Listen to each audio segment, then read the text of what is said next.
Hello again and welcome to the Warhammer 40k Mordian Glory video. Now today's video is a very special one, and it's one that I have been thinking about doing for a very long time. And for those of you who follow me on Instagram and also are aware of my activity on Bolt of Chainsword, you've already had a bit of a sneak preview to what I'm about to speak about today, which is I am launching my great Mordian restoration project.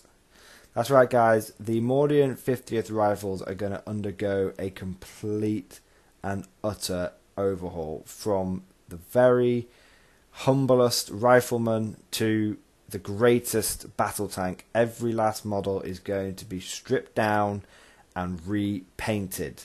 This is definitely the biggest painting challenge I've ever undertaken, and I am incredibly excited to do it.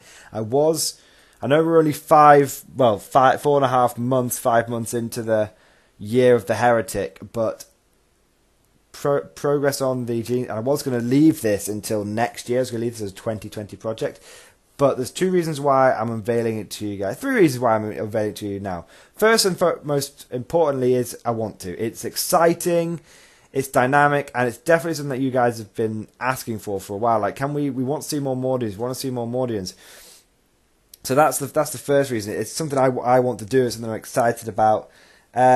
Second reason is that I thought my Gene Stealer cult were going to take me forever to do, and I've actually I've almost finished the Gene Stealer cult army. I'm wrapping that. I've mentioned that before.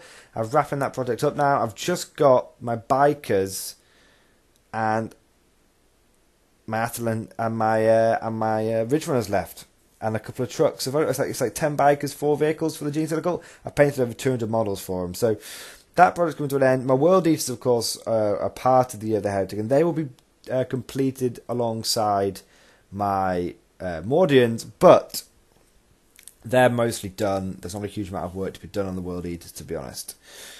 Still a good 6 months worth of painting, but that's on and off painting. So my other projects were done. I wanted to do, and it's something that you guys definitely wanted to see. And finally, the biggest motivation was, well, the channel's called Mordian Glory, but the problem is that my Mordians are incredibly well worn. They have been all over the country. They have fought in dozens and dozens of tournaments, and quite honestly, they are in a bad way. Paint's chipping off. Many models are just broken. I mean, I was just going through a lot of the models, and many of the sergeants had like chainsaw hands and things snapped off. Half the army is Cadian, the other half of the army is Mordian. I want to make them all look the same. So there's a lot of different motivations behind it. But the thing is, the channel's called Mordian Glory, yet the Mordians look the worst. So, and this was pointed out to me a year or so ago, and this is what prompted me to get my Steel Legion army. I wanted a tournament army. I wanted a channel army. And I've played the Steel Legion. They're absolutely fantastic, and I love my Steel Legion. And I wanted to explore some Space Marines, so I've done that.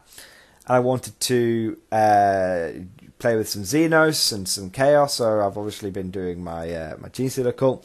But it's a rare sight that you see Mordian Glory playing with his Mordians on this channel anymore, and that's just silly, really, isn't it? It's just not right. It's just not right at the end of the day. And it's not fair to the Mordian 50th Rifles, who have served me faithfully for over a decade. It's time that they received the TLC that they deserve. So, what is entailed in the Great Mordian Restoration Project? Well, a lot. Okay, approximately 400 infantry models will need to be stripped down to the base paint, and then obviously repainted.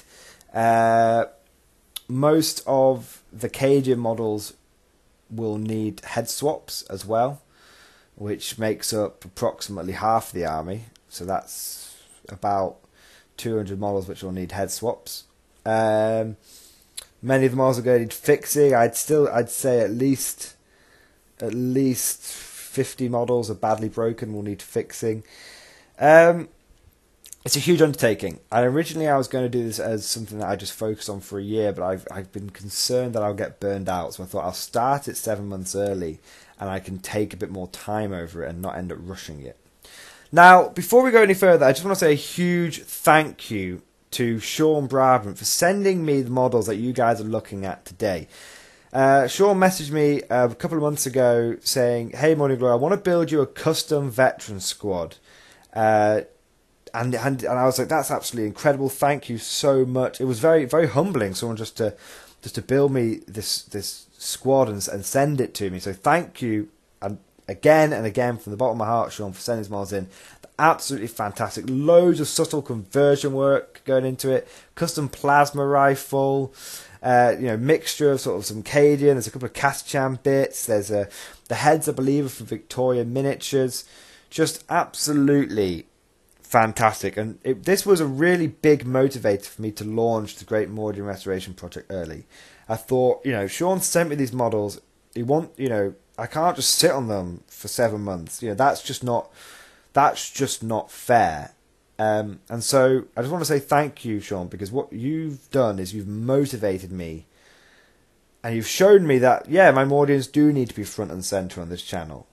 And so, again, just thank you, and I really appreciate you taking the time to build these models and send them to me. And so that's why I've got them in this video now. They're all fully painted up, they're all done, and that's something I'll go into now, and I'll talk through the paint scheme and the motivation behind me choosing the colour scheme. Okay, so the original colour scheme that you guys have seen, I don't like it. Okay, now the quality of the paint scheme is awful. The majority of the models don't have an undercoat. I didn't believe in base coating. There's not a single wash across the entire army. It was done just one thick coat of paint, no primer, no sealing, nothing. So that's obviously the quality of paint was bad. But the colours I chose at the time when I originally did the Mordian 50s rifles were ones that were just done out of necessity, not out of desire. So what do I mean by that? Well, when I originally had my Imperial Guard army, I had Cadians, obviously, and they were painted up in traditional Cadian colours.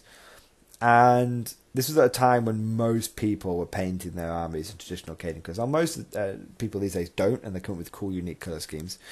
But back then, it was too common to see classic Cadian colour schemes everywhere. And so I simply just changed the green body armour to red. That's all I did, just change the green body armour to red, and then gave them white hats. And the reason I did that is because they were the two colours I had. Literally, I just didn't have any of the colours. I didn't really have access to other colours very easily, so they were the colours that I had. And I painted up enough guys at this that then for years, whenever I bought any models, it was just a case of, I'll just paint them in the old scheme. But I never put any effort into them, and the majority of the models and the paint scheme was based on the fact that I wanted to get the army ready for tournaments and stuff. So whilst it was a unique colour scheme, I felt it wasn't a particular that I didn't paint my models that way for the right reason.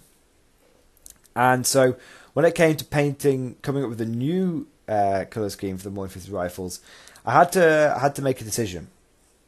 I had to decide: do I go, full on homage to Mordians and go classic Mordian blue, or do I come up with something a bit more unique? Now, recently when I've been doing some paintings, like my Black Templars, whilst I've liked the colour scheme a lot and I love the lore behind the Black Templars, one thing I've always felt it's a little restrictive. I am the Black Templars, that is my regiment. There's nothing that's my chapter. There's nothing I can do about it. I've put no imagination into coming up with that scheme, and that's always bothered me. And then I had my World Eaters, which are classic World Eaters, red and gold and brass. And then I have my Gene Cylical, which whilst is a unique concept, unique colour scheme, it's not my own. It's heavily influenced from the Brotherhood of Nod, from Command and Conquer. That's what my cult is. My cult is the Brotherhood of Nod.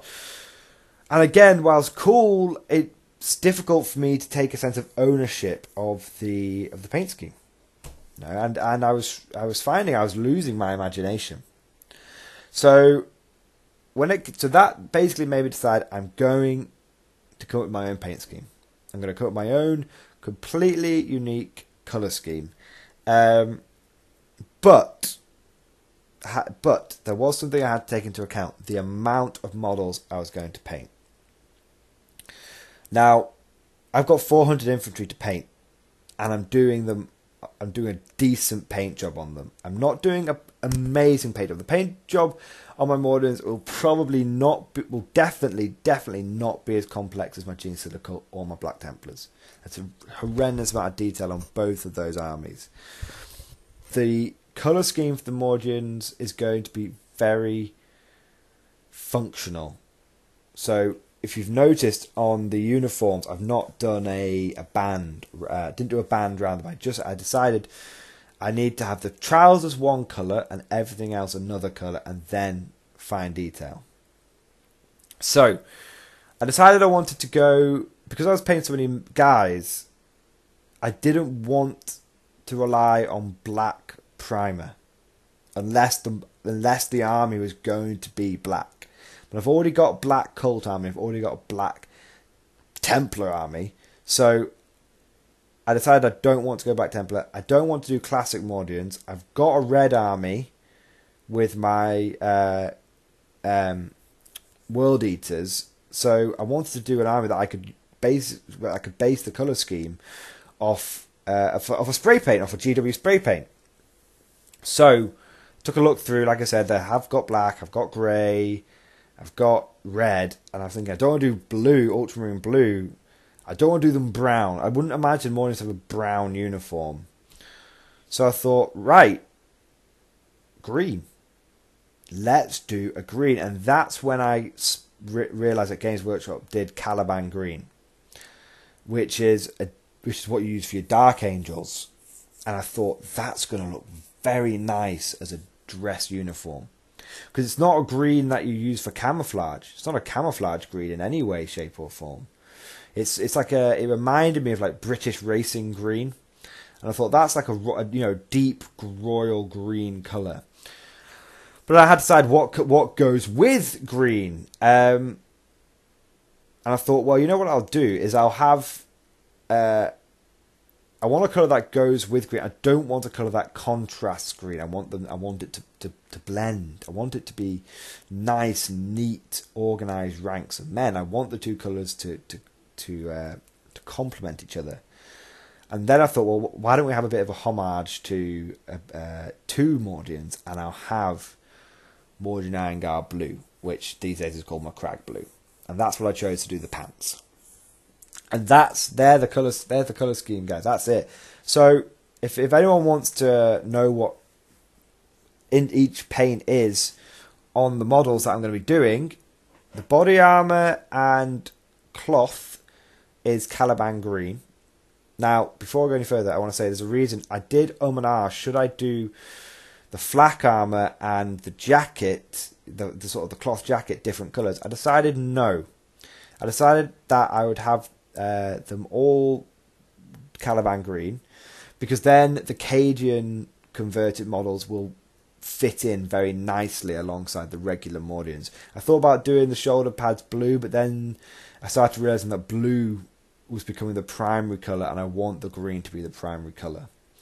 So we've done that, and also it kind of makes sense. Why would you have your body armour a different colour to your jacket? It exposes obvious weaknesses. It's like when you see people running around when I think it was the beginning of the Iraq War. You used to see soldiers running around and they had desert camo on, but then woodland green body armour, and it looked a bit silly. So I thought, when you think about it in real life, you don't have it, so I will go all green. I think it looks better. I think it looks more like a uniform now. No, there obviously were. I don't want to get into the reasons why. Obviously, there were different colours in the camo and the body armor. Then, anyway, so those are the two. So it's Caliban green on the upper body essentially, and then it's Macragge blue on the legs. The boots are Abaddon black, and the leather and equipment and webbing and whatnot, that's Mornfang brown. And then pretty much the guns are Ironbreaker, and then it's gold. I can tell you which gold it is because I know GW does a couple of golds now. It's Genna gold for the Eagles and stuff. I've got 2 skin tones in the army. I've got Cadian flesh tone, and I've got a new one. I've got Goroth brown. So I've got got a mixture of flesh tones in there. I know that doesn't quite fit in fluff wise because I know the Mordians come from a night world, so you'd expect everyone to be really pale. But the sort of fluff behind my Mordian Iron Guard, and it's always been this case, which I use it to explain why you have Cadian models, or people with Cadian body armor mixed in with people with Mordian uniforms. The fluff is that the Mordian 50 rifles, they recruit from worlds they take over, or worlds they help defend, and because they're an infantry regiment, they have a very high attrition rate, and so often shattered regiments are merged. Many shattered regiments are merged into the Mordian 50 rifles, and especially Cadian regiments after the fall of Cadia, because the Cadians, whilst maybe not a fan of the stuck-up attitude of the Mordians, do appreciate the fact that these guys have faced their fair share of chaos themselves. So that's why I have the two sort of skin tones to represent the different merging of lots of different regiments and lots of different places that all get merged under the ban of the Mordian 50th rifles. So why, as well, I have a huge number of flags and regimental standards in my army, because just because a regiment's been merged doesn't mean it wants to lose its heritage where it's come from. So a lot of the platoon standards are sort of old regimental banners which have been pulled together, which are still used. I mean, so there you go. So that's the sort of, there the skin colours, there the paint schemes, there the equipment colours, there the weapon colours, and that's it, guys. So that is my announcement video for the Great Mordian Restoration Project. Already well underway. I've practiced stripping models. If anyone wants to know what I'm using to strip the models with, I am using Dettol. I believe it's an English cleaner, I'm not sure, or British cleaner. I'm not sure you can get it too easily overseas. But it's an antiseptic. It's a very strong antiseptic. I'm using that. I soak that, and I've got an ultrasonic cleaner as well. But I think I'll talk more about, if people want to know more about what I'm doing to strip all these models down, then I'll do a video on it. But apart from that, guys, I hope you've enjoyed this video. I hope you're excited as I am. Please leave lots of comments, and of course, I'll see you guys next time.